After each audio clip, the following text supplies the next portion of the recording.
In this video, I'm going to show you how to change your domain name in the Shopify store. So this is my website. I already designed it. I'm going to exit.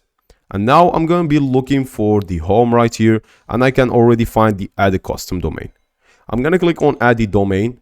And here I can either buy a new domain from Shopify itself. For example, I don't know, let's type just something tutorial purpose 3243, just for example. We can find a domain name for 15 bucks. We can click on buy and then we'll buy it. But there's a way to actually find cheaper domain names. For example, let's head to Namecheap and then search the same domain name. And then we're going to be prompted with a price that's either the same value or less by a little bit. You can see this one is Academy though, and this one is .com, and it's less by half price. Here's the same domain name, less by half price. You can find even auctions here, even handshakes, and even generators and stuff like that.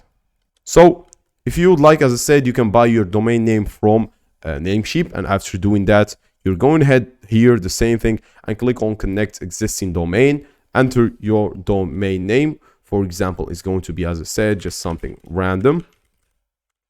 And then whatever it is, your domain name, you're going to head to your Namecheap, GoDaddy, whatever it is, head to your domains and then head to the advanced settings of your domain.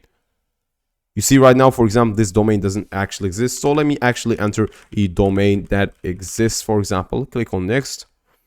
And now I'm going to click on just follow settings instructions. And right here, I'm going to be prompted with connecting third-party domain name. It's pretty simple. It's pretty straightforward and pretty easy to follow up.